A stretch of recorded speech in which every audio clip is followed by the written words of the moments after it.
Padahal badannya sehat, fisiknya prima, kober. Karena tidak adanya hidayah, sekalipun masjid niku cepat melampah mboten ngasih 15 menit, ternyata abot. Hal ini semakin dibuktikan dan dikuatkan dengan kisah-kisah dalam Al-Quran. Kita kenal Nabi kita, Nabi Nuh alaihi salam.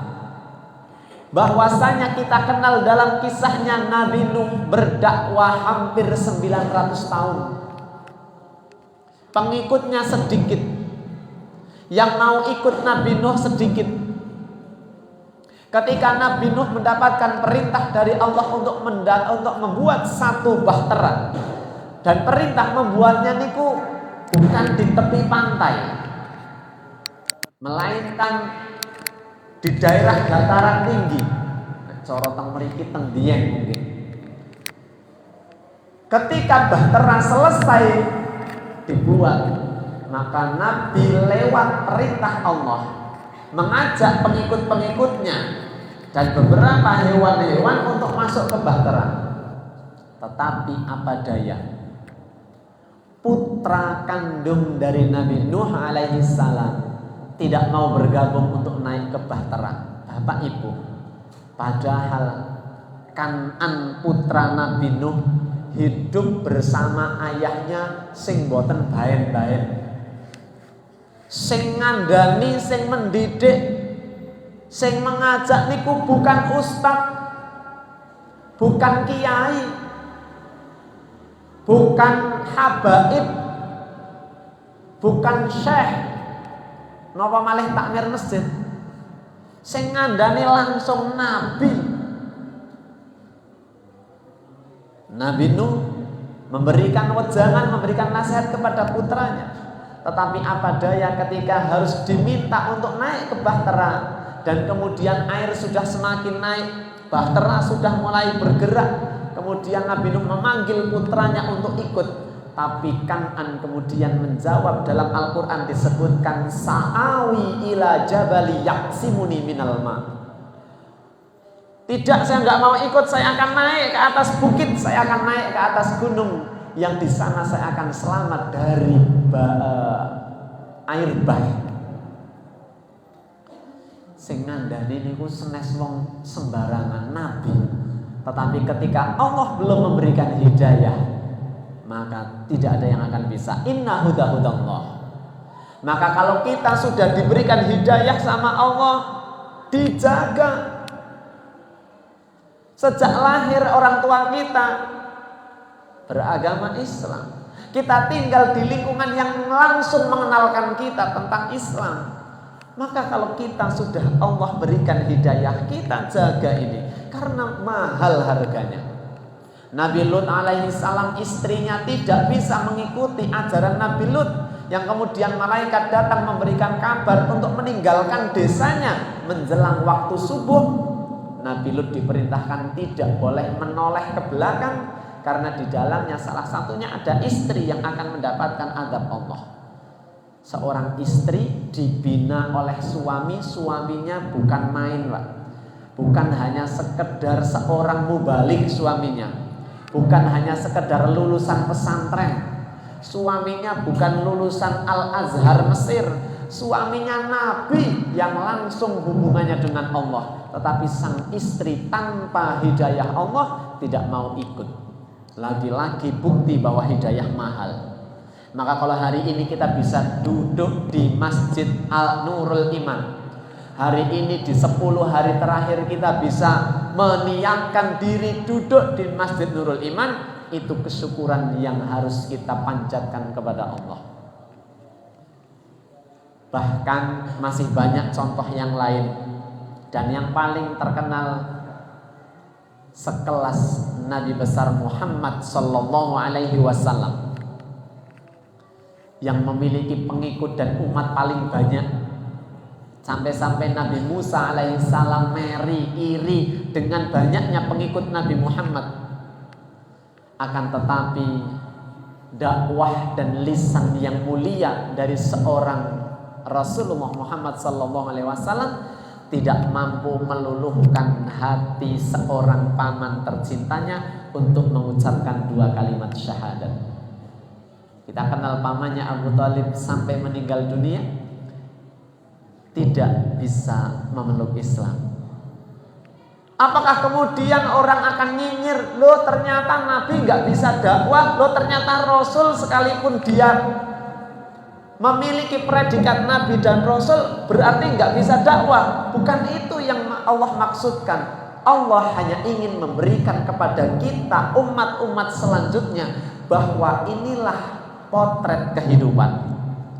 Sejak awal sudah Allah gambarkan bahwa ketika Allah belum memberikan hidayah, siapapun orangnya, mau satu kampung, satu desa, satu kabupaten, sedunia memberikan dan mengajak untuk kebaikan. Kalau Allah belum memberikan hidayah, maka tidak akan bisa. Sebaliknya, tinggal di tempat kotor seperti apapun, di lingkungan yang buruknya seperti apapun, di keluarga yang bahkan tidak pernah mengenal Islam, tapi kalau Allah sudah memberikan hidayahnya, maka dia akan memeluk dan mengenal Islam. Maka untuk mengawali kajian ini yang kita niatkan di 10 hari terakhir untuk kita berusaha ikhtiar, yang pertama monggo sebelum kita lanjut untuk gas tentang ibadah, syukuri nikmat hidayah, Pak. Kalau kita punya diri kita pribadi ini, kok Allah berikan mudah untuk ke masjid, alhamdulillah. Panjenengan kalau selesai membaca Al-Quran, setelah Shadaqallahul Azim, setelah baca doa Allahumma arhamna bil Quran, maka syukuri ternyata lisan saya masih Allah mudahkan baca Al-Quran. Berapa banyak orang muslim yang buka Al-Quran saja abote pol, Pak. Al-Quran hanya dia terima dulu ketika nikah, yang dijadikan sebagai mas kawin. Setelahnya kemudian hanya menjadi sebatas pajangan di rumah. Maka kalau kita kok di masjid nanti, di iktikaf nanti kok bisa baca Al-Quran, setelah membaca Al-Quran syukuri, karena itu adalah hidayah dari Allah. Kalau kita punya pasangan, kita punya istri, ibu-ibu punya suami, kok enteng ringan menuju ke masjid, ringan baca Al-Quran, enteng berbuat kebaikan, syukuri karena Allah berikan nikmat hidayah. Karena kita kenal dalam surat Ibrahim ayat yang ke-7, la in syakartum la azidannakum. Kalau kita mau mensyukuri, rumusnya pasti akan ditambah. Kalau hidayah kita syukuri, Allah akan tambah terus hidayahnya. Bukankah kita menginginkan di akhir kehidupan kita itu memegang Islam? Bukankah kita kepingin di akhir hayat kita iman tetap menancap dalam hati kita? Karena Al-Quran mengatakan wala tamutunna illa wa antum muslimun. Jangan sekali-kali kalian mati kecuali dalam keadaan kita berserah diri kepada Allah. Hadirin jamaah rahimakumullah. Selanjutnya, tanpa kita sadari, hari ini kita sudah masuk di 10 hari yang terakhir. Rasa-rasanya baru kemarin sore kita resik-resik karpet menyambut datangnya Ramadan. Rasanya baru kemarin saja kita woro-woro, yuk bersihkan masjid, masang lampu, karena kita persiapan Ramadan. Tidak terasa Ramadan sudah hampir selesai. Sekarang masuk malam yang ke-22. Kita hari ini, tahun ini 1445 Hijriah, Ramadan lewat majelis tarjihnya menggenapkan bulan Ramadan tahun ini 30 hari. Maka artinya besok sudah masuk tanggal 22, tinggal 8 hari lagi, 9 hari. Pertanyaannya adalah, apakah waktu yang tersisa ini akan kita jalankan sama seperti 20 hari yang sudah berlalu? Padahal ada yang cukup ironis di Indonesia, khususnya di Jawa, khususnya lagi di Wonosobo, khususnya melih teng Leksono. Apa ironisnya? Rasulullah mengajarkan kepada para sahabat, begitu masuk sepertiga akhir, Rasulullah Muhammad SAW mengajarkan untuk mengencangkan ikat pinggang, kan nyereti, Maksudnya apa? Bahasa isyarat dari Nabi bahwa masuk hari-hari terakhir yang berjumlah 10, kita harus siap-siap gas. Ibarat wong balapan niku memasuki putaran terakhir niku oleh ngegas dipolake, nek perlu mboten usah direm. Ya nek ibaratnya motor pasti njuk nabrak gitu. Tapi yang dimaksud Nabi itu adalah menjelang 10 hari atau memasuki 10 hari kita kencangkan, kita gas lagi ibadahnya, baik yang wajib maupun yang sunnah. Tetapi justru kita yang mengaku umatnya, kita yang paling fasih mengatakan saya pengikut Nabi Muhammad, saya yang paling ahli sunnah wal jamaah. Tapi ketika Nabi mengatakan menjelang akhir kendo temenanan kali Ramadan, justru prakteknya lebih temenanan di tanggal 1 Ramadan. Nek tanggal 1 Ramadan mboten usah gumun, hampir setiap mushola dan masjid karpete kadang-kadang kurang. Panitia sampai gelar teng teras-teras. Kadang-kadang nek sing wonten halaman di depan ada halaman di terataki. Di awal Ramadan beludak. Tapi begitu pertengahan bahkan menuju akhir, nek Nabi niku kondo sing tambah semangat. Teng mriki, teng Wonosobo termasuk niki kira-kira tambah semangat napa malah tambah meletri nek kata anak muda. Sampai mengalami kemajuan. Saya khawatir tagline Muhammadiyah yang sering digaungkan sebagai gerakan berkemajuan ini dibawa dalam semangat bertarawih, sehingga berkemajuannya itu disalah tafsirkan. Sing waone ngasih rolas soft njur maju dadi 11, masuk tanggal welasan dadi 7 soft, dan alhamdulillah tadi tak hitung tinggal 4 soft. Ini mohon sing kepapat bocil-bocil.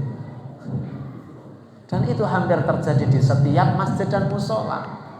Walaupun ada kita jumpa masjid atau musola yang tetap istiqomah, jamaahnya tetap full. Ini yang seharusnya itu kebalik. Ramadan tatang lare awal-awal Ramadan, pertengahan pun mulai 10 lare, begitu 10 hari gawe teratak. Onten mboten kira-kira bangunnya teratak malahan tanggal selikur. Napa sih Mas denen buka? Oh, wis ora amot saiki, tambah bludak wonge. Bahkan kemarin tadi pagi guyonan di cabang kota itu ketika ada kajian Ramadan, ketika sudah dijadwalkan jamnya ternyata mundur hampir sekitar 15 menit.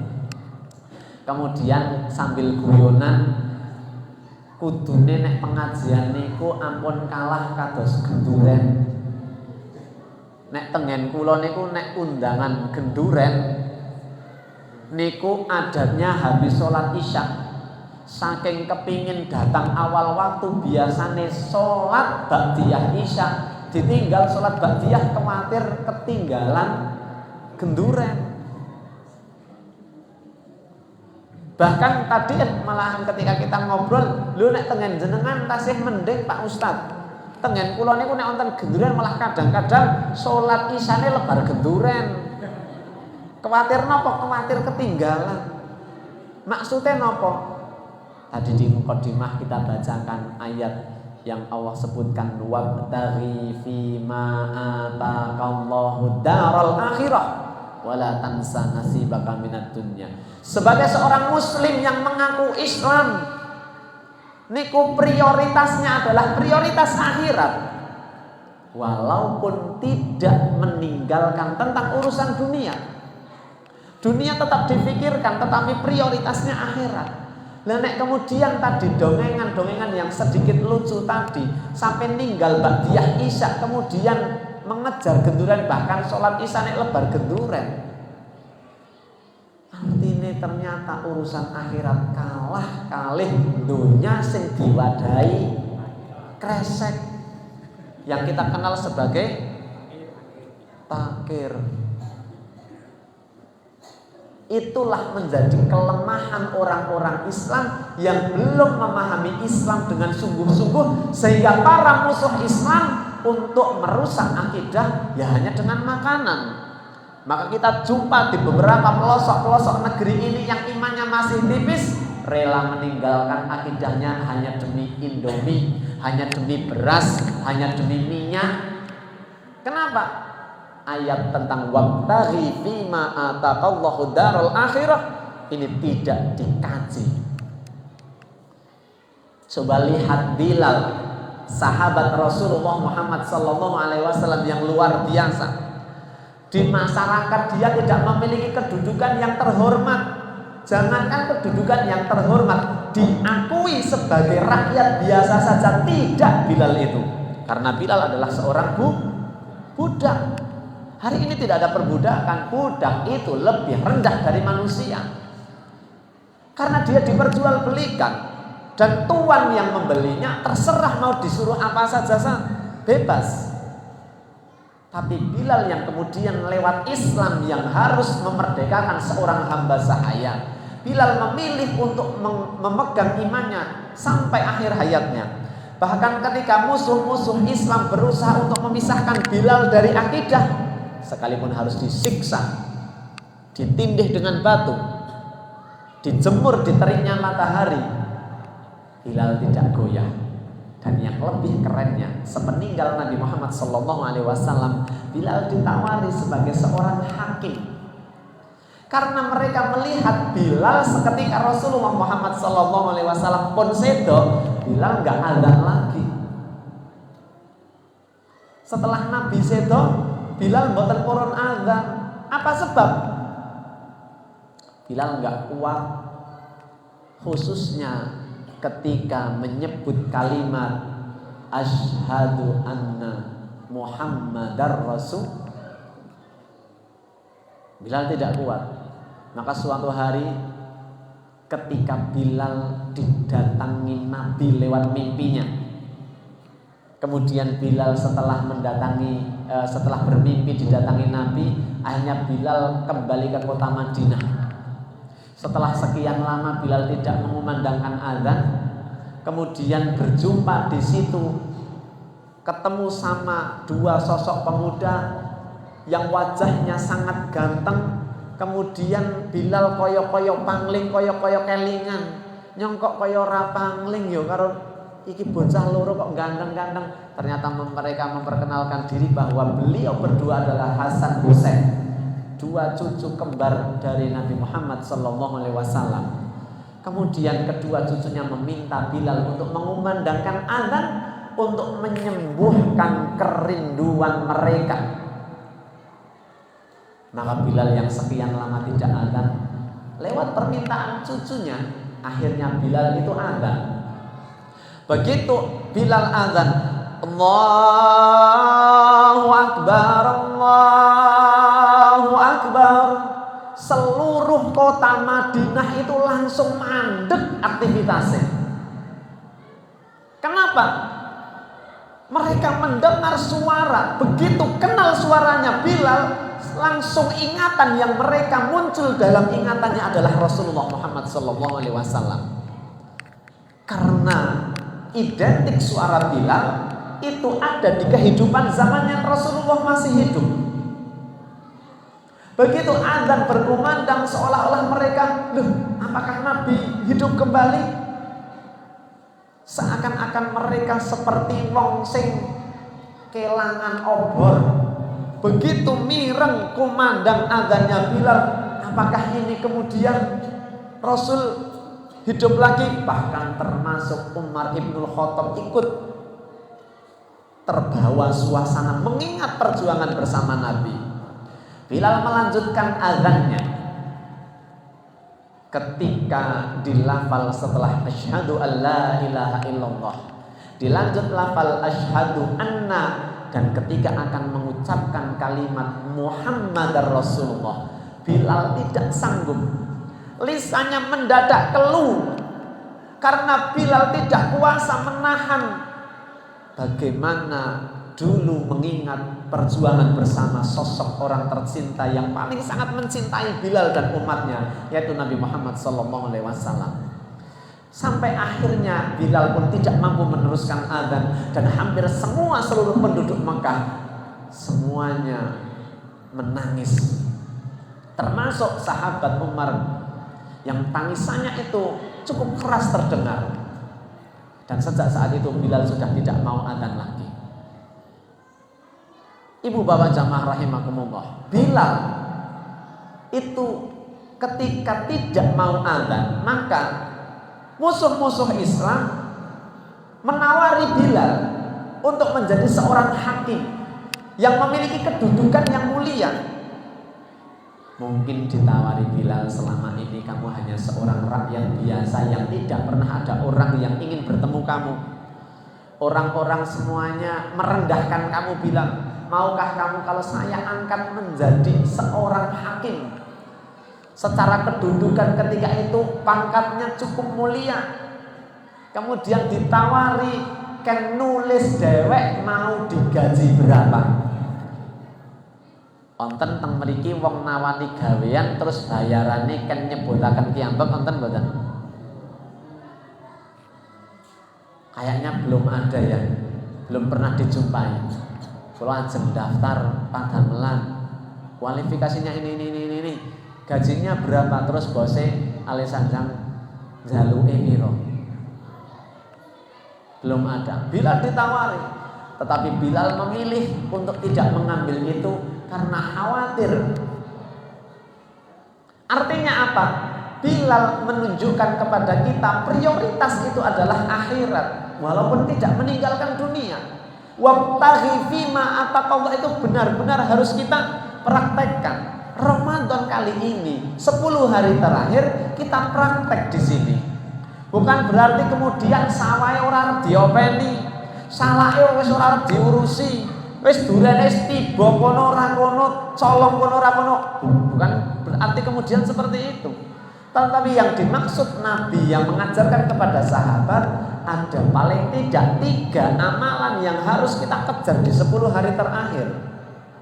Tentu kalau ibadah wajib tidak perlu ditambah, karena wajib ya hanya itu saja. Tetapi ibadah sunnah yang perlu kita kejar adalah 1, sholat tarawih. Kemarin di tempat kami di masjid biasanya tanggal 20 masuk tanggal 21 menjelang sholat tarawih, kemudian takmir masjidnya mengingatkan bahwa kita sudah 20 hari, kita mau masuk hari ke-21. Maka ayo kita kuatkan, kencangkan bersama-sama, kompak ampun onten sing ngendoni. Kita sampaikan. Maksudnya apa? Kita sudah mulai sholat tarawih di malam 21. Nek wingi pun terbiasa suratane trikul, Al-Ikhlas, Al-Falaq, An-Nas niku menjadi 3 surat paling digemari, yang followernya paling banyak di bulan Ramadan itu ya 3 ayat itu, 3 surat itu.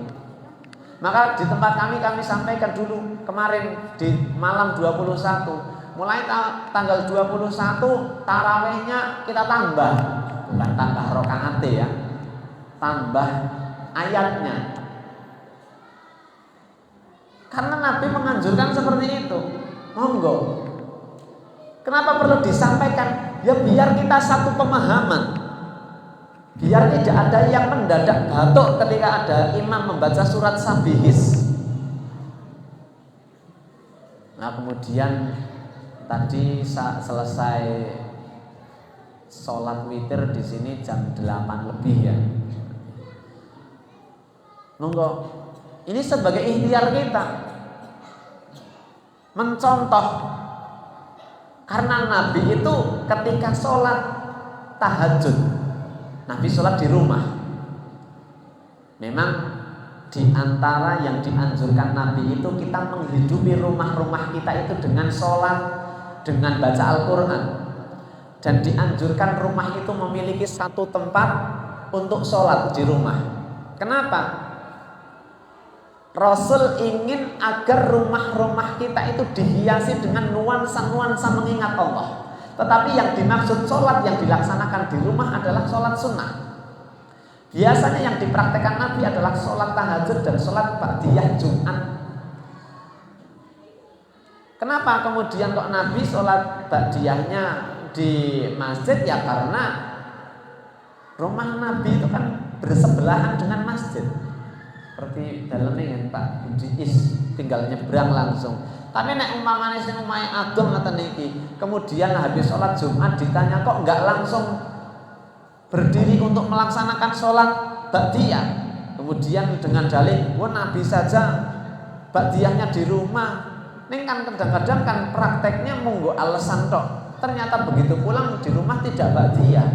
Malah ketemu kancane mampir ngopi-ngopi. Memang rumah kita harus kita hidupi dengan sholat sunnah, tidak dengan yang wajib. Kalau yang wajib kita datang ke masjid. Maka sekali lagi sholat witirnya bukan ditambah jumlah rakaatnya, tetapi mari kita tambah. Nabi itu kalau sholat sunnah qiyamul lail itu rakaat pertamanya surat Al-Baqarah 286 ayat, tapi tidak perlu dipraktekkan di sini. Ya, paling tidak ada tambahan sedikit lah dari yang biasanya. Monggo. Nah, biasanya jam 8 rampung, ya jam 8 seperapan. Niku nambah 15 menit mawon pun lumayan niku. Nek dereng biasa niku kathah-kathahe wonten sing watuk. Dadak watuk ngoten niku. Syukur nanti bisa nambah lagi. Kenapa? Ya dalam rangka kita mengikuti Nabi, kencangkan ikat pinggang. Maka yang pertama sholat tarawih monggo disemangati lagi. Anak-anak muda, bapak-bapak yang sudah lama tidak kelihatan di beberapa hari terakhir, monggo takmir masjid, homo makan pareng, gawe undangan pareng, disediakan nopo ngeten niku. Ya enggak apa-apa, karena bagian dari ikhtiar kita untuk menghidup-hidupi malam di 10 hari terakhir. Man qama ramadhana imanan wahtisaban ghufira lahu ma taqaddama min dzambi. Siapa yang menghidup-hidupi malam Ramadan dengan berdiri, dengan sholat, maka Allah akan ampuni dosa-dosanya yang telah berlalu. Berikutnya, Bapak Ibu jamaah rahimakumullah, amalan yang perlu kita gas, amalan yang perlu kita tingkatkan adalah tilawatil Quran. Nek cara tengen kula deres. Nek teng mriki napa istilahnya? Sami monggo. Monggo. Kita perbanyak membaca Al-Qur'an. Iqra'ul Qur'ana fa innahu ya'ti yaumal qiyamati syafi'an li ahlihi. Baca dan baca Al-Qur'an kata Nabi. Akeh-akeh sira maca Al-Qur'an kata Nabi. Fa inna ya'ti yaumal qiyamah syafi'an li ahlihi. Karena bacaan Al-Qur'an yang kita baca di dunia kelak di yaumul qiyamah akan datang untuk memberikan pertolongan kepada kita.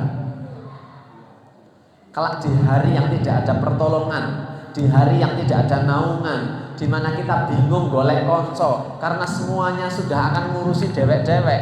Teman yang paling akrab besok tidak akan menolong kita. Jangankan teman, saudara kandung, kalih kakane, kalih adine, sing nek teng donya ngopo-ngopo rasan-rasane ya karo kakang karo adik ngenjang mboten takon-takonan.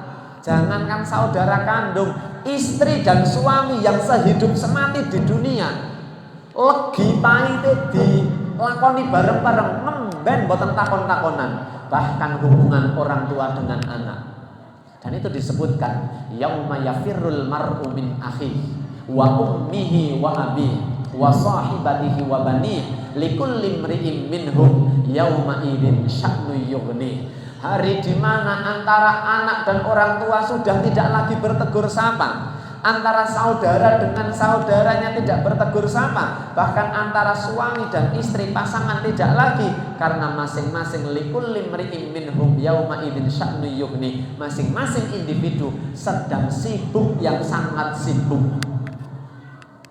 Maka di saat itu satu-satunya yang bisa memberikan pertolongan adalah Al-Quran yang setiap malam kita baca. Al-Qur'annya kan sampean sinten kok gemati temen kok nulungi, maka dia akan memperkenalkan akulah Al-Qur'an yang di dunia sering dibaca. Maka monggo nek teng griyane teng daleme Al-Qur'ane kok mun kandel lebune teng samake niku mulai dipundhut Al-Qur'ane. Ya. Kita perbanyak membaca Al-Qur'an. Al-Qur'an di antara salah satu fungsi dan fadilahnya itu kalau sering kita baca akan membersihkan hati kita, Bapak Ibu. Kula jenengan niku atine resik napa reget? Dijawab nggih Bu. Ibu-ibu hatinya bersih atau kotor? Bapak-bapak atine resik napa reget? Hati itu seperti pakaian putih kata Nabi. Begitu kita melakukan satu kemaksiatan ada satu noda. Begitu pikiran kita berprasangka buruk suudzon ada satu noda. Ada satu ketidaktaatan kita kepada Allah satu noda. Satu kita meremehkan kewajiban satu noda. Maka kalau ada orang banyak melakukan kemaksiatan maka tinggal dikali nodanya. Artinya hati kita pasti kalau ada orang kok mengaku dirinya punya salah ada noda dalam hatinya.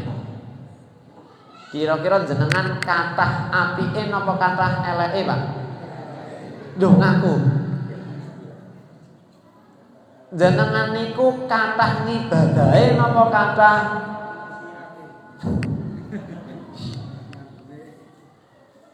melakukan hal yang lago, yang sia-sia. Maka ada noda dalam hati kita. Lah kalau Al-Qur'an dibaca itu secara otomatis akan membersihkan kotoran-kotoran yang ada dalam hati kita. Semakin banyak kita membaca Al-Qur'an, semakin hati kita akan dibersihkan. Maka orang yang rutin membaca Al-Qur'an, Allah akan memberikan kebeningan dan kejernihan dalam berpikir. Orang yang rutin membaca Al-Qur'an akan diberikan kehati-hatian ketika mengambil keputusan. Kenapa? Berangkat dari hati yang bersih. Orang yang sering membaca Al-Qur'an tidak mudah berprasangka. Maka ayo, amalan yang kedua tentang tilawatil Qur'an ini mari kita tambah lagi.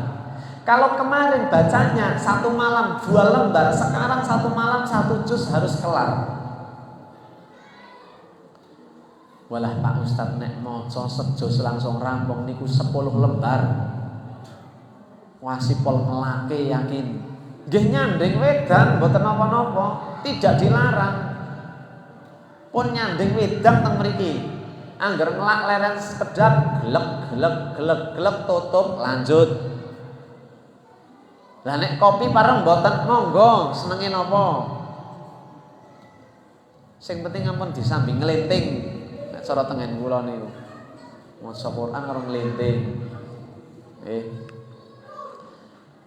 Jadi mari, ini menjadi hal istimewa dalam kehidupan kita karena kita masih berjumpa Ramadan dan lebih spesialnya adalah 10 hari terakhir. Yang berikutnya setelah tadi sholat tarawih, qiyamul lail, kemudian tilawatil Quran, maka yang ketiga yang perlu kita tingkatkan adalah sedekah kita. Karena Rasulullah ajwadan nas. Sesungguhnya Nabi niku wong sing paling loman, wong sing paling nyah-nyoh, calcul. Kanjeng Nabi niku. Dan ketika memasuki bulan Ramadan, Nabi lebih dermawan lagi. Maka Bapak Ibu, monggo. Kalau di Nurul Iman ini kalau ada kuliah subuh kok ada kotak, kotak berjalan, monggo. Ampun eman-eman. Pun teng mriki kotake melampahi enjang napa ndalu, Pak? Berarti ning kotake mandeg. Sing mlampah mboten enten. Oh, mboten enten. Kok nek Jumat enten. Ibu-ibu rutin nggih. Niku monggo kalih diliwati niku. Nek mandhap wonten sing mlaku nggih wonten. Nek mlaku niku kan paling mboten nek kliwatan orang gledhakake isin niku paling mboten kan lumayan. Nggih. Kita berikan. Jangan sampai kemudian Ramadan berlalu tapi sedekah kita masih sama seperti di luar bulan Ramadan niku. Artinya tidak ada motivasi lebih dari diri kita. Kita kenal bahwa setiap orang yang akan mengalami syakaratul maut, ketika setiap muslim disilaturahimi kalih malaikat Israel, hampir semuanya di dalam Al-Quran niku ngenyang. Ngertos ngenyang, Pak? Ngenyang minta penundaan. Laula akhortani ila ajalin qarib fa asaddaqu wa akum minas sholihin. Wahai malaikat dene kan cepet temen, mbok kula diparingi wektu sejam malih. Sejam, Pak, mboten muni seminggu. Mbok saya diberi waktu 1 jam saja, sebentar saja. Arep ngopo kowe, kata malaikat. Jawabannya bukan mau umroh, bukan mau haji, bukan mau birrul walidain, bukan mau membaca Al-Quran. Fa'asuddaq, saya akan berinfak, saya akan bersedekah. Artinya sedekah itu akan memberikan keselamatan kepada kita, bahkan dalam proses sakaratul maut. Ahli sedekah akan tersenyum ketika didatangi malaikat pencabut nyawa. Maka mari Bapak Ibu, mana qasat shadaqatun min malin, tidak akan pernah ada harta berkurang karena disedekahkan. Wa ma zadallahu bi'afwan wa ma zadallahu bi'afwin illa izzan. Dan tidaklah seorang hamba itu akan direndahkan, kecuali tidak akan direndahkan, melainkan akan ditinggikan karena dia mampu memaafkan saudaranya. Maka monggo, nek biasane pas Jumat tadi disebutkan sama Bapak kota liwat niku kira-kira sing mlebu kota sing werna napa? Sing abang niku cok mlebu kotak napa mboten? Sing biru mlebu kotak napa mboten? Niku kotake pun biru. Isine biru napa mboten? Jangan-jangan pun udek sak biru mboten mlebu kotak ning mlebu kathok malih. Kadang-kadang sing dilebokake niku sing 2000-an. Manis saniki nek teng Pasar Wonosobo tarif parkir mundak. Saniki parkir motor mawon pun 3.000. Mobil 5.000 kadose. Bahkan ada yang lebih niku per pegan. Dan niki ajeng mlebet swarga kok 2.000. Kula kuwatire mungkin sing 10 hari Ramadan temenanan niku ngomben pun pada kipas-kipas ngopi-ngopi teng swarga. Terus sampeyan jenengan kabeh ngiling-iling kancane sing biasane tarawih bareng teng Nurul Iman diteling-eling tingak-tinguk, lho sing anu nang dia dene ora katon. Ngoten niku. Terus kancane konangan teng CCTV. Lah ki nang parkiran. Terus diundang. Mas mlebu ngeten niku jenengan teng swarga ket celup-celup. Mlebu malah nang parkiran bae. Terus yang bersangkutan jawab, "Oh, wong nyongkon nang kene mergane tikete surga, tiket parkir. Infake 2000-an. Ngemben teng swarga teng parkiran."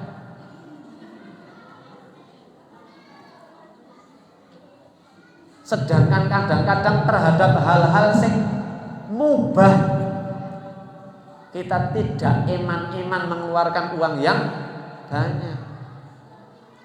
Jajal nek putrane napa putune nangis nyuwun tumbasake mercon ditumbasake napa mboten? Mercone mare mlebu swarga napa mboten? Kan malah gawe maksiat tanggane.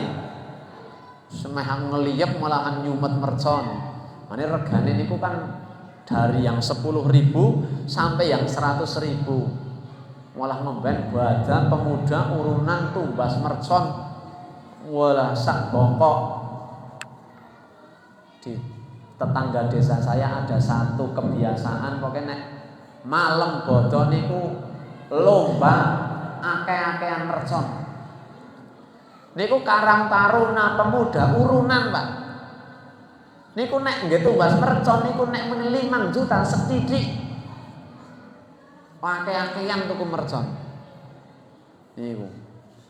Padahal mercon niku le nyumet nggih napa? Nggih korek to. Korek niku medal napa nih? Geni nih sing identik kalih geni niku swarga napa neraka? Niku lagi latihan janjane niku. Masya Allah, itu kadang-kadang tuh nek hal sing kira-kira apik niku mboten kepengin. Maka kata ulama Jawa niku kali nyindir niku hal yang paling nek cara bahasa Jawane ngeten, babagan sing paling nyelegai, ngertos nyelegai, hal yang paling membuat kita males. Apa itu, Pak? Bernama kebaikan. Niku mesti gawe males, mesti nyelegai. Yang namanya kebaikan mesti nyelegai. Nek mboten pitados bakda Jumat napa bakda salat takmir masjid, monggo pemuda-pemuda ampun kondur riyen ajeng wonten rapat. Kira-kira marai semangat napa marai slegeh?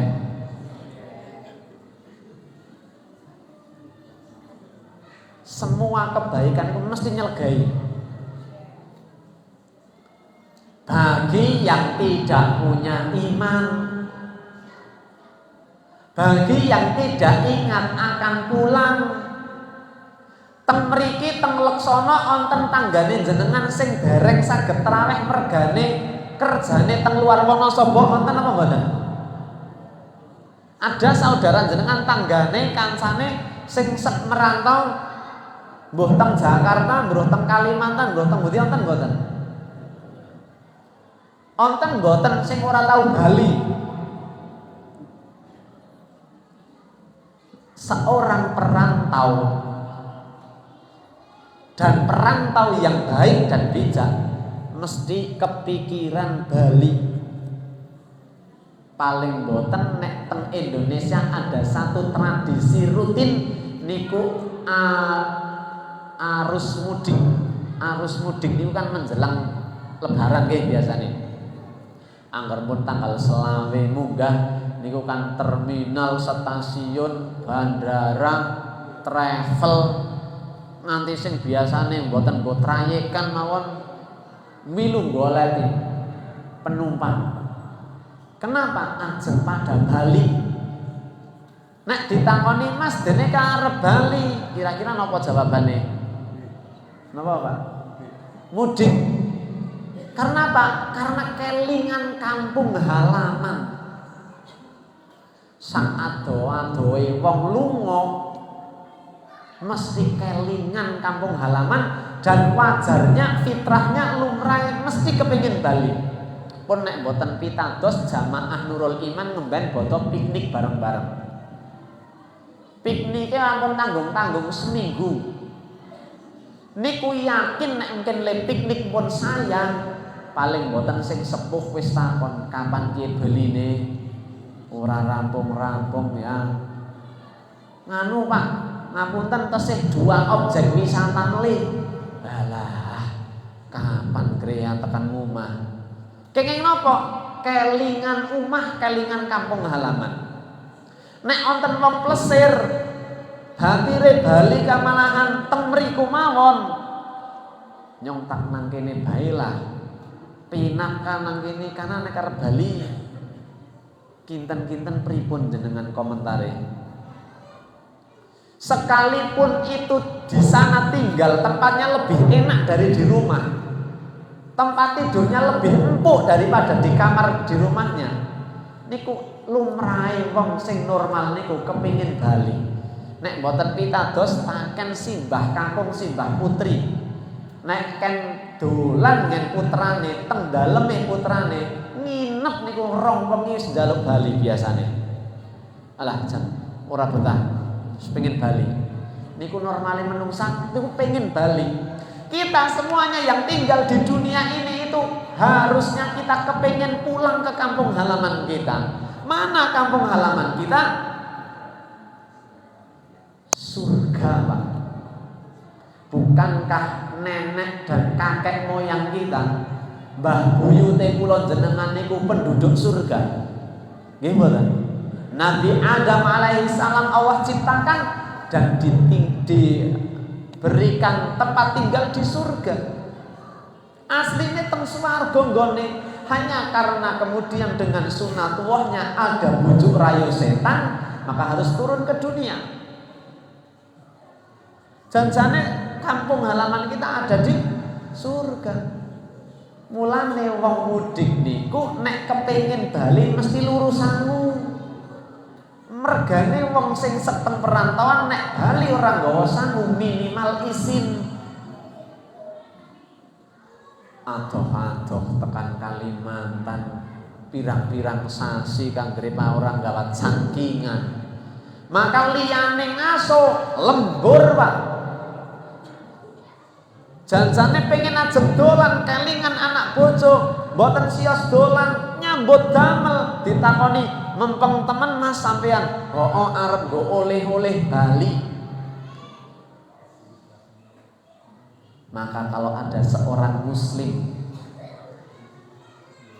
yang dia menginginkan surga, neng boten temen ale luru sangu kados wong teng perantauan sing le nyambut gawe boten temen, pasti akan kecewa. Bapak Ibu yang dirahmati Allah, di 10 hari terakhir 3 amalan tadi yang perlu kita ikhtiarkan.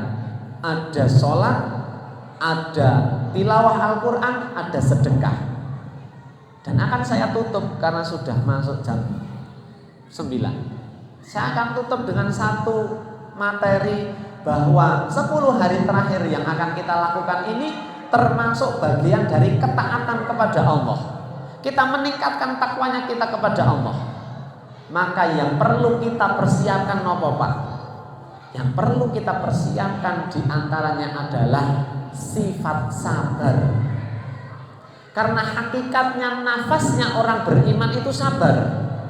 Bukankah sabar dibagi menjadi 3? Yang pertama sabar menghadapi ujian atau musibah. Yang kedua sabar menghadapi meninggalkan kemaksiatan. Ninggal maksiat butuh sabar. Dan yang ketiga sabar dalam istiqomah terhadap taatnya kita kepada Allah. Ketiganya butuh sabar. Kula jenengan nek mboten sabar ngilang saking nurul iman. Ajeng lanjut iktikaf kelingan latare sukete urung dibeduli. Niku nek mboten sabar nyong tak bali ndeset lah. Beduli suket wong meh bodho kok latare isih reget. Ajeng lanjut maca Quran, ibu-ibu kelingan toplese dereng kebek. Akhirnya ditutup Qur'ane menuju ke dapur gorengi peyek. Sabar itu penting. Contoh sosok yang memberikan kita inspirasi sabar dalam taat tidak lain salah satunya adalah Nabi Ibrahim alaihissalam. Bagaimana Nabi Ibrahim itu sabarnya luar biasa dalam taatnya kepada Allah. Ketika harus diperintahkan di saat yang bersamaan keinginannya belum dikabulkan. Pengin gadah putra nunggune pol suwene. Tapi sepanjang Nabi Ibrahim menunggu tidak pernah mengurangi sedikit pun taatnya kepada Allah. Ketika Nabi Ibrahim sudah diberikan putra bernama Ismail kan deleh teng satu gurun yang tandus, yang gersang, yang panas, mboten nonton wit-witan, mboten nonton iup-iupane, mboten nonton banyune, kan ninggal. Kudu manut, nek mboten sabar, mboten dilakoni. Begitu anaknya sudah remaja, ngimpi kenapa? Nyembelih. Ini arafil manami anni adzbahuka fangdur madza tara. Wahai Ismail, sesungguhnya bapak ngimpi mambengi nyembelih dhewe. Kira-kira seorang putra sing jaman bayi niku ditinggal bapake, terus teka-teka ngerti-ngerti kahak nyembelih anak. Niku kira-kira nek teng mriki wonten wong lanang model napa niku? Anake gen bayi ditinggal, bahasane segede arep di sembelih. Tapi Ismail anak yang solih menjawab, ya abatif almatu marsatajiduni insyaallahu minas sabirin. Ini kalimat yang menarik. Wahai ayahku, jika itu adalah perintah dari Allah, lakukan.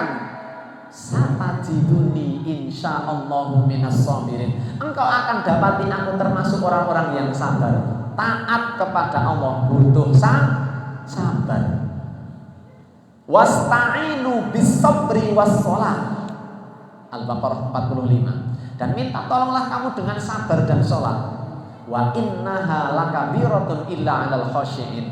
Tetapi Gusti Allah wanti-wanti, ning ingat dua perkara itu, baik sabar maupun sholat, lakabiratun illa 'alal khashiin. Pol abote dilakoni.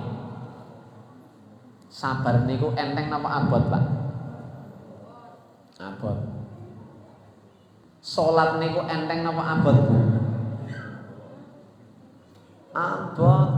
Nyatane wingi kebek saniki dadi patang larik. Jobi pamane imam nginjang nambah bacaane. Walaupun harus kita paksa. Sabar dalam ketaatan.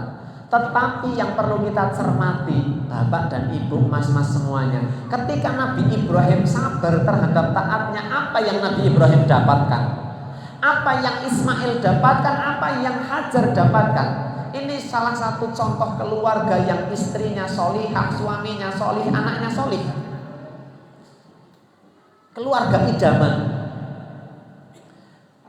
Maka ketika dulu menaruh anaknya di padang yang tandus, tetapi tetap sabar dalam ketaatan, setelah ikhtiar Safa Marwa 7 kali mencari air, kemustahilan itu kemudian sirna. Di bawah telapak kaki Ismail bayi, maka muncul satu mata air yang kita kenal sebagai mata air Zam-Zam, yang hari ini hampir seluruh muslim satu dunia ini kepingin meriku. Itu hadiah dari sabarnya Nabi Ibrahim dalam taat. Sehingga sampai-sampai kisahnya diabadikan dan menjadi salah satu syariat Islam di dalam rangkaian ibadah haji dan umroh. Peristiwa menyembelihnya Nabi Ibrahim dengan putranya Ismail, sabar. Jangan dikira niku mboten nonton tantangane. Nabi Ibrahim pun ajeng ngasah pedang, serangsing ajeng nyembelih niku dibisikkan oleh setan. Pak, sampeyan eling nunggu anake pol suwene. Naon-naon 80 tahun gretegel anake disembelih. Sempat berpikir walah oh yo mane anak siji-sijine prige yo. Tapi kelingan perintah Allah, ambil batu lempar. Ismail sama. Mun siap mun ikhlas ajeng mapan, setan membisikkan. Ismail geleman temen dhewe. Dhewe ke bayi ditinggal karo bapak. Siki disembelih geleman caranya ngono mur lawan. Bapak pranane kaya ngono. Ulah kok aja. Begitu berpikir kelingan, ini perintah Allah. Wah, ambil batu lempar. Ibune nggih ngoten Hajar. Bu, jenengan kak manut temen ora dijagi rembugan. Sing hamil kan jenengan, sing nyusoni jenengan. Lah kok ora jagi rembugan? Nek carah nyong tah lara ati. Setan membisikkan, Oh ya Allah, dene kan rembugane ayah dan anak saja di Al-Qur'an. Mboten musyawarah kalih ibune. Coba ibu-ibu ada keputusan di rumah kok sing rembugan bapak kalih putrane. Kira-kira nek emak-emak niku pripun, Pak? Bahaya nek emak-emak pun ngadeg mboten setuju, acara bisa bubar jalan niku. Tapi ibunda Ismail kemudian ambil batu lempar. Mula jenengan mungkin nek iktikaf mpun mulai maca Quran terus wonten walah dene kang ngantuk temen ya. Walah turu bae Pak ya. Niku luru watu. Jenengan ngenjang tarawih begitu Allahu Akbar rakaat pertama sing diwaos niku ka surat Abasa umpamane. Terus jenengan walah dene ka ora rampung-rampung. Walah wonten setan ngesak watu. Ning ampun balang imame. Kalau dalam syariat Islam yang diceritakan Ibrahim sing dilempar niku setan. Makanya lemparan itu diingatkan dan Allah abadikan menjadi satu ritual dalam ibadah haji yang kita kenal sebagai lempar jumroh. Jadi syariatnya Nabi Ibrahim itu bisa diulang bahkan menjadi gambaran dan contoh niku dilandasi dengan sabar. Bahkan proses nyembelihnya sampai hari ini kita contoh dan kita tiru, dan itu yang disyariatkan yaitu ibadah Idul Kurban. Maka mari Bapak Ibu, hari ini mumpung Allah masih memberikan kita umur 1445 Hijriah, kita masuk malam ke-22, ayo kita awali dengan kajian. Tadi sudah diawali dengan tarawih. Setelah ini istirahat sejenak, ngonjok-ngonjok medang lebarin tadarus Al-Qur'an. Pak Ustaz pareng mboten nek teng masjid kalih iktikaf niku kalih dongengan, pareng mboten napa-napa. Selama tidak ada dalam isi dongengan niku yang bertentangan dengan syariat. Maksudnya napa? Dongengan sing kira-kira menimbulkan dosa. Napa niku? Kae sinan dia ora melu iktikaf. Oh kae ngono pancen sing dieling-eling pasar bae nek kae ngono pancen wis ora tau ngeling-eling masjid. Jenengan iktikaf niate pahala uliye malah dosa. Kita harus mengingat-ingat bahwa niate kula jenengan ibadah sunnah di bulan Ramadan niki luru pahala, ampun luru dosa. Nek jenengan lebar salat witir assalamualaikum kancane mboten ketinggal husnudzon, jenengan salat sunnah niku dilakoni dapat apa? Pahala. Nek ditinggal entuk napa? Mboten entuk napa-napa. Kadang-kadang kita cok ngece karo sing ora tarawih. Padahal ketika ditelusuri kenapa saudara teman kita mboten tarawih, oh jebul sepiket shift malam. Kan sinten ngertos? Padahal shift malam adalah pekerjaan dia. Dia bekerja dalam rangka menghidupi anak dan istri. Nguripi anak bojo hukume sunah apa wajib? Kok malah DC? Ora tau mangkat kaya ngono lah nyambut gawe bae. Bro kae wis bengine ora kenal wektu. Duh, sing digoleki pahala malah uliye dosa. Niki ngantos-antos. Pun husnudzon mawon teman-teman yang hari ini tidak hadir niku lagi kebaikan insyaallah. Ibu bapak jamaah rahimakumullah, maka mari terakhir kita bersama-sama mengencangkan ikat pinggang. Dan kajian ini dengan mengawali 10 hari terakhir itu dalam maksud ben boten nonton sing benceng karep, semuanya satu tujuan. Umpamane mungkin kok sing iktikaf boten sementen akeh ana sing bali pun boten usah suudzon, husnudzon. Bagi yang belum mampu ngeten carane Bapak Ibu. Walah nyong jan urung bisa nek iktikaf nang masjid. Niku ampun kelangan ganjaran. Walah nyong ora bisa mangkat awak, nyong tak mangkat lawuhe. Esuk sing arep sahur ora usah mumet-mumet, nyong tak mangkat lawuhe. Walah nyong tanggal 22 urung siap, bismillah ngenjang peken, tumbas lawuh dimasak. Niate napa? Nggih wong sing ajeng sahur. Mboten saged iktikaf teng masjid, ikhtiarnya ikut berangkat. Jadi berislam niku werna-werna carane mlebu swarga. Sing gelar karpet niku ya mlebu swarga. Sing otak-otak kabel pas mike mati niku ya ganjarane swarga. Ampun sing dalem sing adzan tok. Sing masang kipas angin penekan mlebu swarga, Pak. Masang teratak mlebu swarga. Saniki mboten mangkat ngaji. Ning kan jaburane mangkat. Kalau kita mengamalkan prasangka baik, insya Allah kepenak. Nah, monggo lomba sing saged iktikaf. Sing dereng saged minimal onten mangkate. Mbuh niku unjukane, pacetane, seneke, segone, lawuhe. Nek perlu digawe acara sing iktikaf pun mboten usah mikir, walaupun mau pun donga mangkiken sangu dhewek-dhewek. Ning sinten ngertos ada sing wis ora usah pada sangu, nek sangu ya ora apa-apa segane bae. Wis tak sembelihake wedhus. Kapan lagi loh sedekah yang ganjaran lipat untuk bisa memaksimalkan kesempatan di Ramadan sehingga kita mendulang pahala yang banyak. Dan terakhir jangan lupa perbanyak istighfar. Itu juga dianjurkan di 10 hari terakhir perbanyak istighfar. Perbanyak istighfar, jangan bosan maca Al-Qur'an terus mulai ngantuk nunggu merem, perbanyak istighfar. Oke, karena itu juga dianjurkan. Sehingga ketika kita nanti selesai Ramadan, Allah ampuni dosa-dosa kita. Pahalanya akeh banget, dosane entek. Ruhi ma'an furajulin dakhala alaihi Ramadan tsumman salaha qabla ayyughfara lahu.